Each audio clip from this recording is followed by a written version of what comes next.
Bienvenue dans cette nouvelle édition du Non-Stop Info. Au sommaire, la pression s'accentue sur l'ancien président centrafricain Michel Djotodia.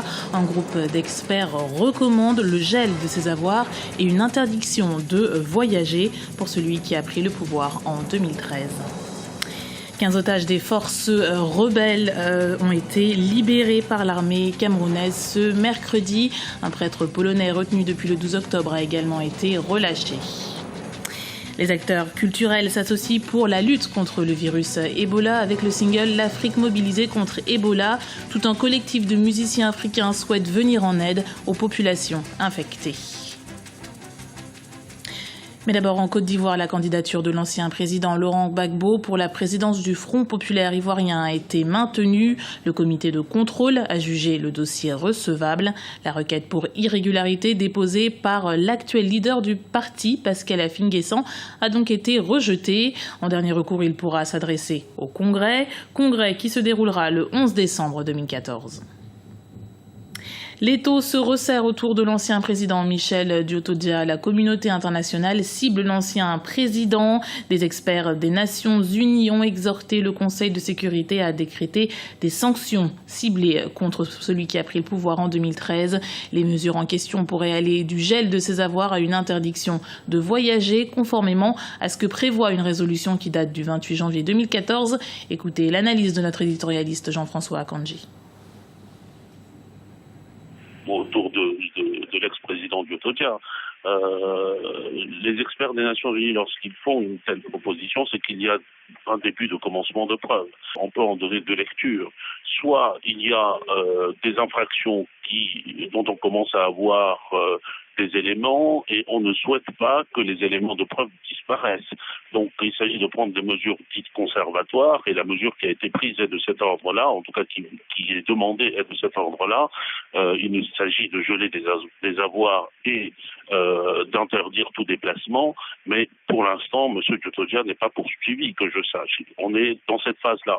Mais il y a aussi une lecture politique possible qui consiste à lancer un message à tous les acteurs de terrain pour dire que les Nations Unies sont fermement décidées à poursuivre les personnes qui seraient soupçonnées d'avoir commis des infractions ou soupçonnées d'avoir commis des crimes en République centrafricaine.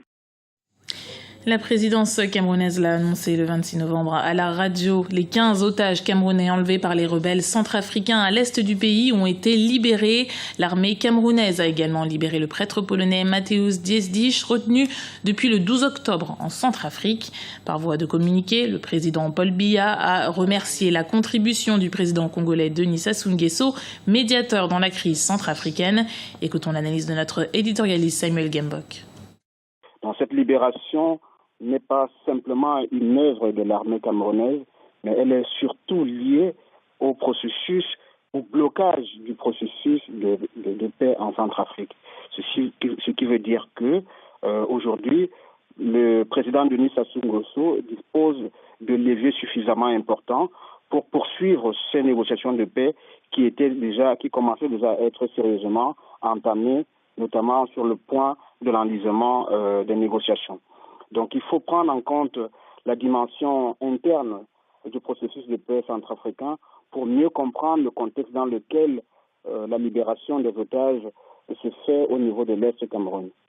La répression contre les militants de l'ancien président Mohamed Morsi se poursuit en Égypte. Ce mercredi, 78 jeunes âgés de 13 à 17 ans ont été condamnés à des peines de prison allant de 2 à 5 ans.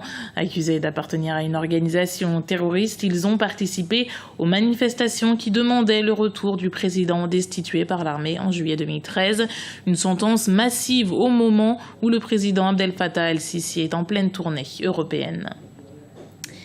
Et en Égypte, justement, l'activité économique est au ralenti, une situation inquiétante pour les travailleurs du tourisme, notamment ceux qui travaillent sur les croisières du Nil et les fabricants de bateaux.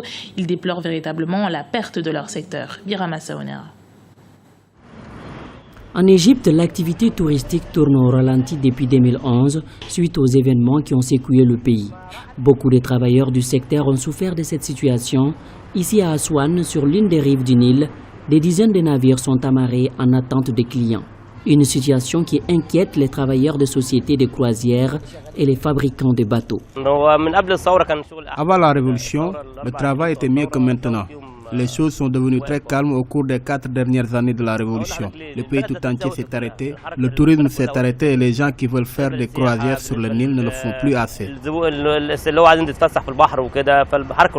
Le secteur touristique constitue une manne importante pour l'économie égyptienne. Il contribue à 11,3% du PIB du pays et rapporte 14,4% des recettes en devises.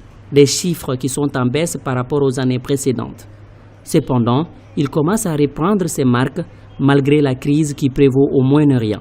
En outre, certains rassurent les touristes et investisseurs étrangers sur la stabilité du pays.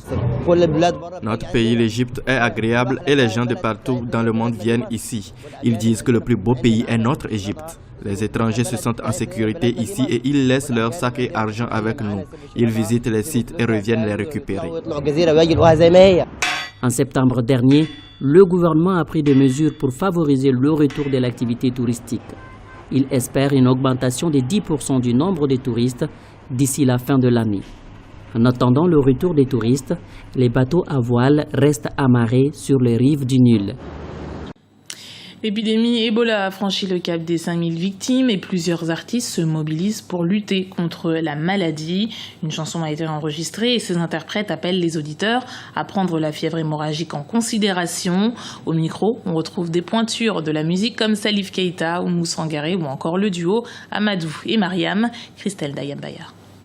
L'Afrique est pleine de tristesse de voir nos familles mourir. Plusieurs musiciens africains réunis en faveur d'Ebola. En 1984, à l'initiative de Bob Geldof, le groupe Band Aid s'était assigné pour mission de réunir des fonds afin de venir à bout de la pauvreté en Éthiopie. 30 ans plus tard, l'initiateur de Band Aid, Bob Geldof, décide de relancer son projet, cette fois-ci face à l'épidémie de fièvre hémorragique Ebola qui frappe l'Afrique. On retrouve le virus Ebola aux États-Unis, en France et partout. Ce n'est donc pas une tragédie africaine. Il est donc important pour moi de donner de l'espoir à mon peuple et de participer à un projet avec Tikenja, avec Salif Keita, Mori Kanté, Amadou et Mariam. Pour moi, c'est vraiment important de montrer la solidarité avec mon peuple. Afin de redonner espoir au peuple africain, un collectif de musiciens du continent réunis pour enregistrer une chanson dans le but de sensibiliser les opinions sur le virus Ebola en Afrique. La chanson, intitulée Africa Stop Ebola, s'adresse aux citoyens et les informe de ce qu'ils peuvent faire pour aider à arrêter la propagation du virus Ebola en Afrique. Les artistes chantent en français et dans les langues locales des régions concernées. L'Afrique mobilisée contre Ebola, chantée en français et en langue locale, en malinké, soussou, kissi et en lingala, utilise un mélange de rap et des mélodies propres à l'Afrique de l'Ouest pour inciter les gens à prendre Ebola au sérieux et aller voir un médecin s'ils se sentent mal.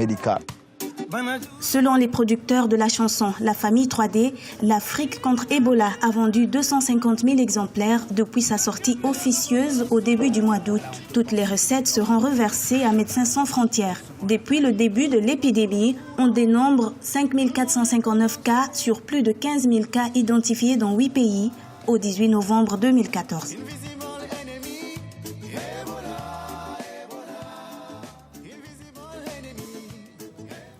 C'était le journal de la rédaction. Merci de l'avoir suivi. Retrouvez dans un instant une nouvelle édition du Non-Stop Info sur Africa 24.